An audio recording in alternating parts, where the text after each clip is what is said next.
ঈদুল আজহাকে সামনে রেখে জমে উঠেছে রাজধানীর কোরবানির পশুর হাটগুলো। দর্শক, ঈদের ছুটি শুরু হয় রাজধানীবাসী কিন্তু এখন হাটমুখ হচ্ছেন এবং আজ ভোর থেকে বিভিন্ন হাটে ক্রেতাদের উপচে পড়া ভিড় কিন্তু লক্ষ্য করা যাচ্ছে। দর্শক, এখন আমরা অবস্থান করছি রাজধানীর কমলাপুর গরুর হাটে। মুহূর্তে দেখতে পাচ্ছেন এই হাটে কিন্তু একদম শেষ মুহূর্তের কেনাবেচা এবং কমলাপুর গরুর হাটে গরু কিনতে কিন্তু সাধারণ মানুষের যে ভিড়, সে ভিড়টি কিন্তু আমরা আপনাদের দেখানোর চেষ্টা করছি। দর্শক, আমরা এই মুহূর্তে ক্রেতা ও বিক্রেতাদের সাথে কথা বলবো এবং জানানোর চেষ্টা করবো আসলে তারা কি বলছেন। গরুর দাম আসলে কেমন এবার? গরুর দাম ভাই মোটামুটি দাম যেমন চাই তেমন হয় না। এই যে দেখেন ভাই, এই গরুর দাম বলে 1 লাখ 1.5 লাখ, 1.5 লাখের উপরে গরু বলে না। এই গরু যদি 1.5 লাখ টাকা দাম বলে তাহলে আমরা এই গরু ছাড়বো কীভাবে? গরুটা দেখেন, এই গরুর দাম বলে 1.5 লাখ টাকা, এর একটা গরু 1.5 লাখ টাকা যায়নি। কতটা গরু নিয়ে এসেছিলেন? আমরা ভাই আনছিলাম 11টা। কতটা বিক্রি করছেন? আমরা 8টা 9টা বিক্রি করছি, 8টা বিক্রি করছি, 3টা আছে। লাভের ভাই, লাভের কোনো অংশধারই নাই ভাই। যা কিনা তার অর্ধেক দাম কয় ভাই, তো এর লাভ করবো কি? গত বছরের তুলনায় এবার কি ক্রেতার চাহিদা বেশি নাকি কম?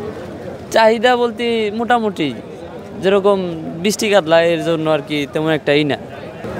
দর্শক, যেমনটি দেখছেন যে এখানে উপস্থিত বিক্রেতারা যেমনটি বলছেন যে তারা যে আশা করে বাজারে এসেছিলেন সেই আশানুরূপ দাম কিন্তু তারা পাচ্ছেন না। দর্শক, আমরা ক্রেতাদের সাথে একটু কথা বলবো এবং তাদের থেকে জানার চেষ্টা করবো।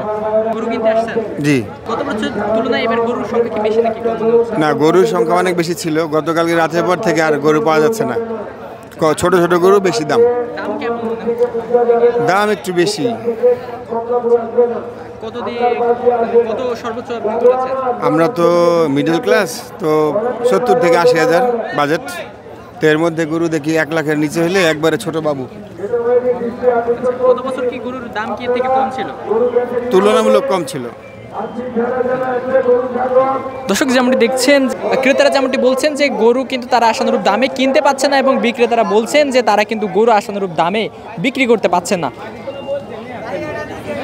আমার কত বলেছেন গরুর দাম? গরুর দাম বললে দিয়েছি 1.5 1,50,000। হ্যাঁ, 1.50। আপনি কত বলেছেন? আমি 1,30,000 বলছি। 1,30,000 বলছেন? হ্যাঁ, একটা গরু আছে, দিয়ে দাও, তোমার কাজ শেষ, আমাদেরও কাজ শেষ। গরু যা বিক্রি হওয়ার হয়ে গেছে, এখন যারা টুকটাক কিনতে পারে নাই তারা আসতেছে আর কি। যে গরু আছে এই আড়ে হইতো না, যে গরু আছে এই আড়ে হইতো না। গরু এবার কেমন বিক্রি হচ্ছে? হ্যাঁ, গরু মোটামুটি আল্লাহর রহমত ভালো বেচা কিনে হচ্ছে। গরু হাই বাজারে বেচা কিনে হচ্ছে। দাম কি আগের তুলনায় কি কমছে নাকি বেড়েছে? না না, আগের তুলনায়, কালকের তুলনায় আজকে একটু দাম বাড়তি। হ্যাঁ হ্যাঁ, কালকে বিক্রি করছেন সে দামে লাভ হচ্ছে? হ্যাঁ, লাভ হচ্ছে, কালকের তুলনায় লাভ হচ্ছে। কালকে যে তুলনায় বেচছি যে 2-4-5 হাজার, আজকে বেশি লাভ হচ্ছে 2-4-5 হাজার। কতটা গরু নিয়ে এসেছিলেন? আমরা গরু নিয়েছিলাম 25টা। বিক্রি করেছেন? বিক্রি করেছি হলো 15টা, আর আছে 10টা।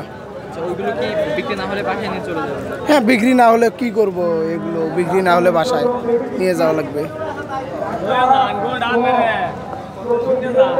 দর্শক, যেমনটি দেখছেন একবারে শেষ মুহূর্তের কেনাবেচা চলছে এই কমলাপুর গরুর হাটে।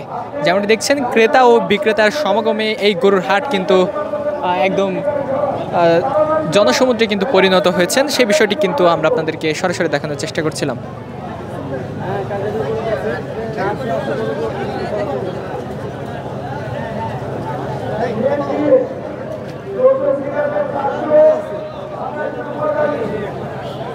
দর্শক, কমলাপুর গরুর হাট থেকে সরাসরি যুক্ত ছিলাম আমি ফরিদুল ইসলাম ইমন।